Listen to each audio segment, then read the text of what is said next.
Как насчет кинообъективов, которые можно позволить себе купить, а не только брать в аренду? Звучит как миф.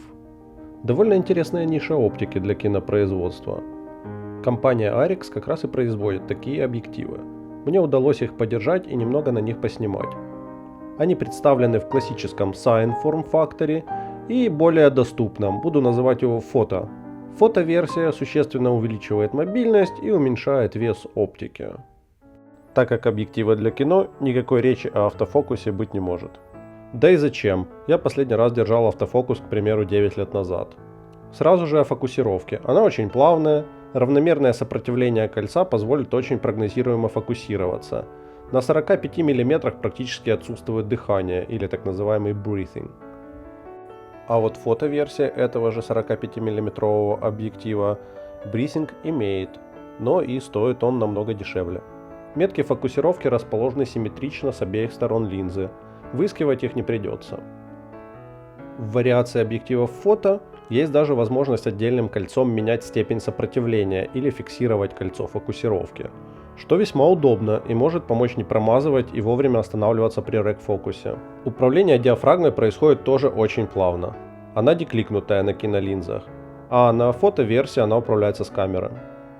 Лично я не заметил изменения резкости ни на полностью открытой или закрытой диафрагме.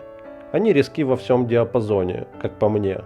Конечно, это нужно тестировать мирами, а не на глаз, но зритель в итоге такой же человек, как и мы с вами.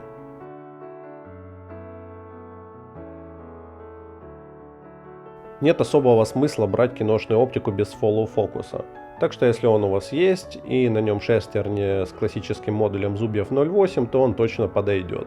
На объективах есть специально вращающиеся элементы с гэпами, для того чтобы даже самые широкие шестерни не цеплялись за корпус объектива. И фоллоу-фокус можно было расположить в любом месте.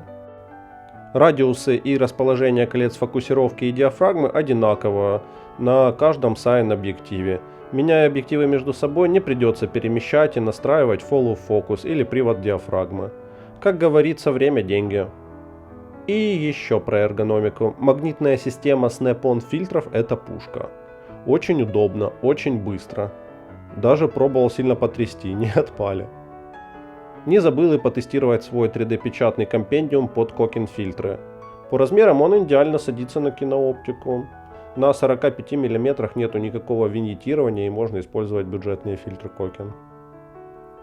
На момент теста были доступны объективы 11 мм T4.3, 15 мм T2.6, 45 мм T1.5 и 150 мм T3. И, соответственно, их младшие фото-братья с диафрагмами, измеряющимися в F, соответственно, числа там будут чуть меньше. Отдельно хочу упомянуть 150 мм. Это очень крутая штука. Он 1 к 1 макро, и с его помощью я могу только представить, какие крутые можно снимать клоузапы для продакт-рекламы или фильмов. Если стоки снимать, то это вообще пушка, какие-нибудь спецэффекты делать. 11 мм на фуллфрейме это невероятно. Увы, не успел снять его как положено, так как в спешке забыл перефокусировать бэкграунд и ходил с фокусом POV съемки с рукой на камеру. Но, что заметил, у него крайне низкая дисторсия, и он очень может быть интересен для архитектурной съемки. Что касается резкости, сделал фото на 12 мегапикселей со своей Sony A7S II на 150 мм T3 на открытой диафрагме. Он резкий, собственно, как и остальные.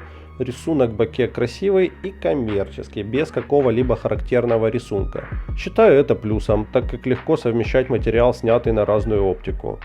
По цветопередаче похоже, что вся линейка отлично сбалансирована и нет разбега. Так что с меня и объективы не только не придется двигать фоллоу-фокус, но и матчить на цветкоре разные крупности кадра. Снятые на разные объективы тоже не нужно будет. Это огонь.